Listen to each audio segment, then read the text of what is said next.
So my plan is to take the fuel and engine out first, and then probably once I've got rid of the engine I'll move to the electronics section.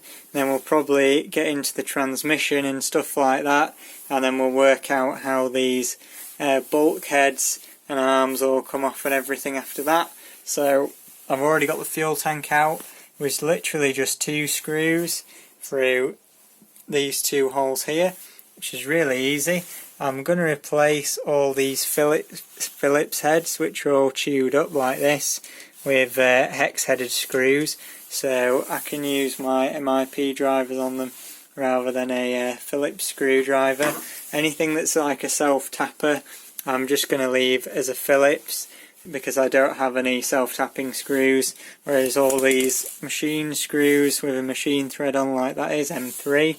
I've got loads of hex head screws like that. The next bit I've done is I've just disconnected the throttle linkage with this long screw here, and that was basically just sitting on top of there like that, with the little this little piece here that opens and closes the carb was in the outer hole on that, I think.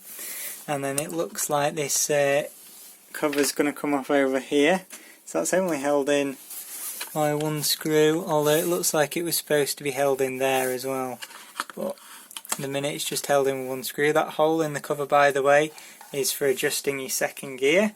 So now we can see the transmission and slipper clutch here. So this here is the slipper clutch, I believe, and that's the first and second gear. That is quite hard to rotate actually. Mesh is a little bit tight on there. But yeah, it seems to be pretty good actually.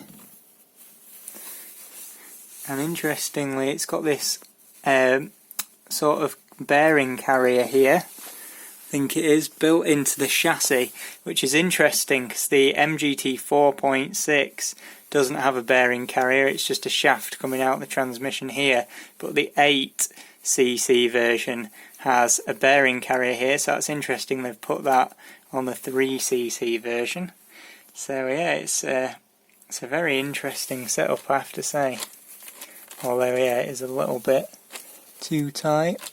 And I think this blue piece here, if it'll focus, is where you adjust when the second gear engages. So, oh yeah, there's the set screw in there, you can see it down there. So that's how you adjust your second gear, I'm guessing. I don't know if a second gear on this truck works. Guess we'll have to find that out another day. So the next thing I wanted to do here was take the engine out.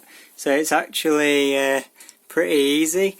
There's 2 bolts here on this bit that sticks outside of the chassis, and then through these 2 holes in the bottom of the skid plate there's another 2 bolts. I've just got 3 of them out at the moment. And then you also need to just undo the grub screw on the exhaust over here, and then that fixes that. Obviously that bit's not tightened down properly, but the exhaust should just come off there. And then once I've taken this other bolt out, which I won't be able to do on camera because I need like 10 hands, is the engine should just come out nice and easily. So there we go, our first look at the top bit of the chassis here, and as you can see the engine just bolts in there, and it's so interesting. It's sort of the engine's here, it's transferred that way, and then there must be some kind of pinion in here like on a differential, which then converts it to that way, and then it's converted back to this way again to go to the wheels. So it is going in like 3 different directions to actually get to the wheels, which is kind of like a lossy LST or something. But yeah, this is actually a really cool chassis setup, I have to say. Here's the little engine. 2-speed clutch bell, 0.18cc, it says down there. so 0.18 cubic inches rather. It's the exhaust, which is very odd. It doesn't have a nipple on it like most of them do, it just has a hole which you put the fuel tubing through, which isn't the best thing ever for back pressure. Here's a side exit exhaust, but it isn't a 90-degree bend like the stock one on the Nitro MT is. Has got a rotary carb with, I'm not sure whether it's got 2 or 3 needles, whether that one adjusts anything. I'll have to look up the thing for this, but that one there looks like a high-speed needle. So it's definitely got a high-speed needle, and the idle screw is just there. Yeah. Interesting. It's got a little engine mounting plate as well, quite dinky. It's quite funny actually. Oh. And it has some juices spilling out of it.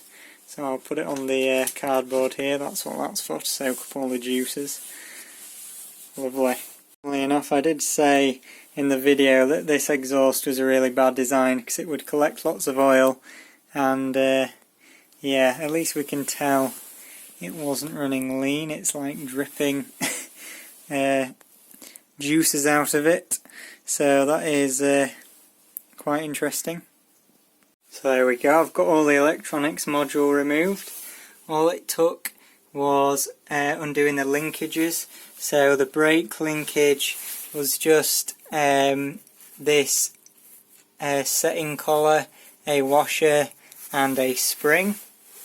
That was a brake linkage. The reverse linkage just pops off on this little ball joint, which goes on that ball cup there for the forward and reverse. And obviously we already undid the throttle linkage, and then just undid the servo horn from the steering servo on the bottom there.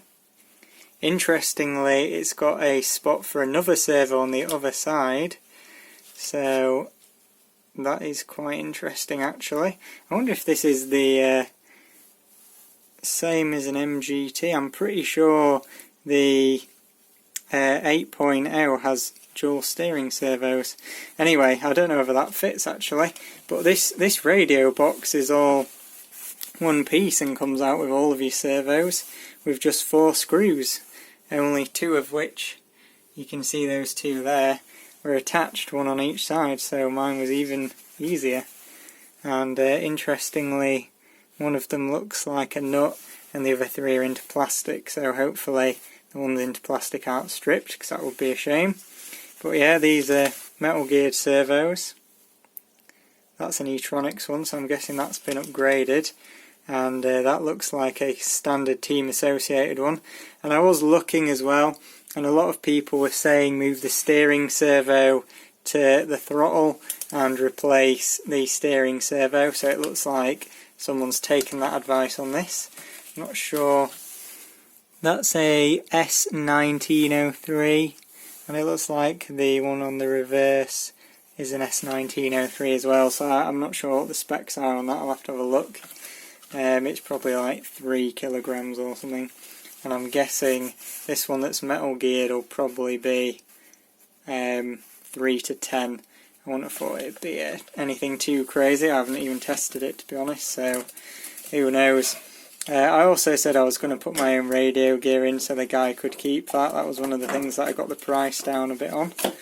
So your hump pack goes in this side here and your receiver goes in that side. So it's quite a nice little radio tray actually, very easy to get out. Chassis wise, you can see it's again a very interesting shape. I'm actually impressed with how easy this truck has been to get apart. You can also see the steering rack and assembly underneath there. And the centre of the chassis is actually extremely thin. It's literally just as wide as the transmission either side, and these gears do poke down a lot, so it wouldn't be great if you got one of those hit on a rock. So yeah, it's a very interesting chassis.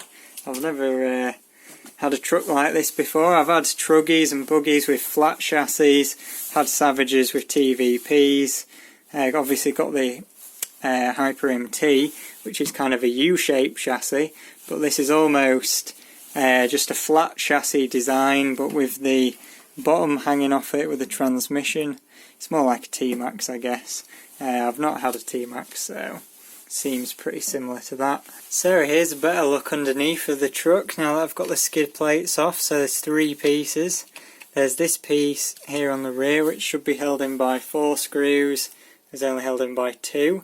And that one there, which goes into the middle piece, which covers your drive shafts and your brakes and your transmission, which is pretty nice. And then at the front here you have this slightly wider piece, which is screwed in with 2 screws up here, one onto the centre piece and a screw either side, just there and there. And that also has these plastic bits sticking out to cover your steering rack. And as I saw on the electronics tray, it looks like the steering system is completely symmetrical, so you can actually add a second steering servo on that side, so you could run 4 servos in this relatively, well, it's not small, but it's not massive truck. And it's really interesting with the arm design, where the hinge pins are literally right up against each other on the A-arms there. It's pretty cool actually. I really like that. They're literally right up against each other, so you get the maximum amount of suspension travel. You maximise your arm length, which is yeah, really interesting. And the steering is pretty much the same as like you'd get on a 1/8 scale buggy, but obviously it's on the bottom of the truck, which is pretty cool. And unfortunately they never put a servo saver in here, so that's why you have the servo saver horn, which is a bit of a shame. I think if they'd put servo saver on, well, they'd have to put it on both posts, which is probably why they didn't do it. But if they had a single servo with a servo saver and this piece tying them together was actually bracketed onto here maybe, then it would literally be like an upside down 1/8 scale buggy, so it's really cool. And this truck doesn't need any chassis braces for the chassis bending, because these twin vertical plates here act like chassis braces in this direction, so that the chassis doesn't like fold in on itself when you're jumping. So it works really well, because you've got your flat chassis to put all your components on, and not everything's down in between there, but you've also got the strength, the vertical strength of a TVP chassis by having these vertical plates which run the full length of the truck, and then they're all tied together at the bulkhead here, which I still need to work out how to get off. And these plates on the end holding the hinge pins and everything are metal as well, which is really nice. Now unfortunately the top hinge pin holder for the top arm here is just plastic, and it's screwed into the chassis there and there, but I'm wondering if I can get metal ones of those. That would be quite nice. But on this side it is a metal plate holding both the top and the bottom parts on, and at the rear here on the bottom it is metal as well, which is good. I like to see metal hinge pin holders, although that is quite thin, so you could probably break that, but I'm not sure whether that would break all the arms first. But yeah, I really like the design of this truck, and you could definitely modernise it with a better steering system and some thicker links and things like that. It would work really, really well actually. I do like the design of this truck quite a lot. Would also like to point out HPI hinge pin retainers for the top hinge pins. This has this little piece of plastic which is held in by 2 screws, which stops the upper hinge pins from falling out, unlike HPI, which uses some dodgy little piece coming from the front bumper, so your top hinge pins can just drop out, whereas this has a nice little bit to capture them, which is a lot better. And it looks like the same for the front as well. So yeah, much better design. However, I must admit, getting to the diffs on this thing must be a massive pain, because you have to take literally all of this off to get to the diffs. So hopefully we will never need to do that, other than when we rebuild it, obviously. Another little update for you here. So I've now got the left and right side arms off by undoing the bottom of the shocks and pulling out all the hinge pins. You can see that plate there which holds them all together. Interestingly, the lower hinge pins are shorter than the top ones, and they seem a pretty decent thickness, which is really nice. You can now see how the gearbox and bulkhead screw in. So it looks like it's screwed in 4 on each side, and then obviously these 2 on the front. I'm guessing you actually have to remove the shock tower as well, because the shock tower has 4 screws which I presume are bolted through ears on the top of this. So to get to your differential, this is pretty crazy, to be honest, although the differential does seem to be working really well, and you can see on these drive cups here, they're not worn at all really, and same with the pins on the drive shafts. They are quite small, but they only seem to be minor wear on those, so that's pretty nice. So this is why I do a full teardown when I buy a used truck, especially an old one like this. You can see on this side the chassis is actually cracked, and it is actually broken all the way through there. If we look on the other side, that is what it's supposed to be like. Oh, let me just get it in the light a second. That's what it's supposed to be like. You can see it is bent up at an angle, and I'm pretty sure it's supposed to be like that because this is the front of the truck to give it a bit of is it caster angle, but it's definitely not supposed to be cracked like that, and that is the problem with using this cheap stamped metal. You can see on the sides of it, it's all really rough where it's been stamped. It has cracked there, so this might actually need a whole new chassis. It's a good job I'm taking it apart. And I've also fully unscrewed the bulkhead and taken off the shock tower now. So in theory, that should slide out the bottom of there, apart from it won't actually because the steering rack's in the way. So I'm going to have to take the steering rack off first.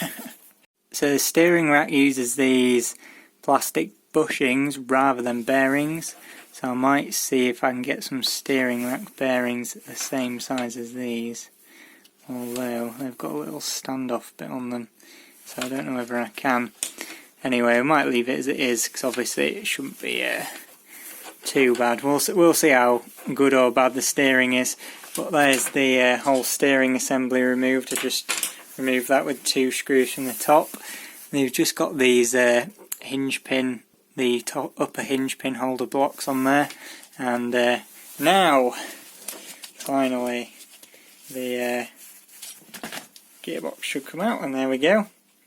That is the gearbox, and it looks like it's another 4 screws again to take it apart. So to get to the diffs on this is pretty insane really.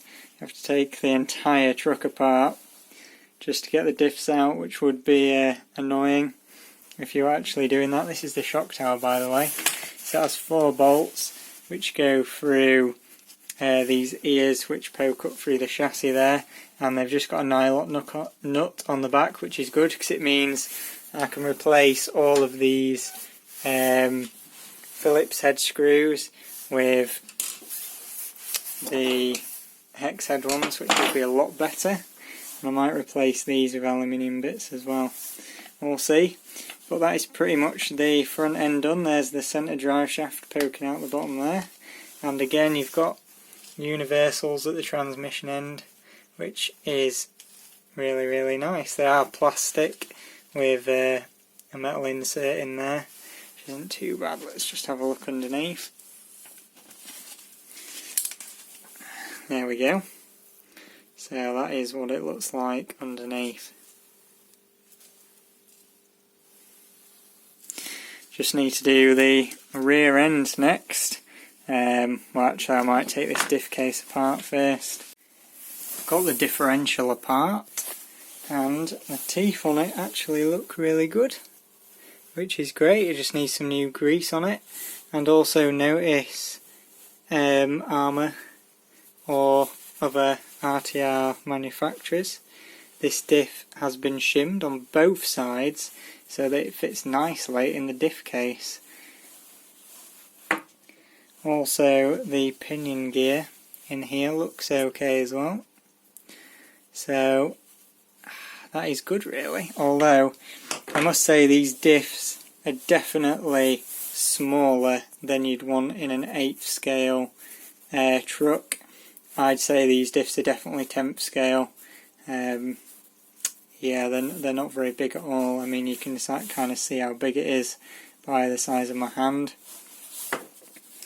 I don't have massive hands, but these diff cases are not very big. They're definitely 10th scale, so it's a good job. It's only got a 3cc engine in and not a brushless power system. So if you're going to brushless convert one of these, I wouldn't think it's going to go too well, just because of the diffs really. I haven't looked at the transmission yet, but these diffs would not hold up to brushless power. The diffs in the Team Magic are way bigger than this, and yeah, they look decent quality though. That is definitely machined steel. You can see the lines in it where it's been turned, so that is good. It is machined steel, good quality steel. They are just a bit small. I'm going to see if there's 2 or 4 spider gears in here when I undo this. However, I'm not going to take it apart now because it feels perfectly fine, even though it needs the grease replacing inside as well as the outside, I'm guessing, because I don't have any diff gaskets, and I did that with the Savage XS and it was very annoying because I have to wait for diff gaskets, and I always do this. So I'm not going to take it apart this time, I'm going to leave it intact.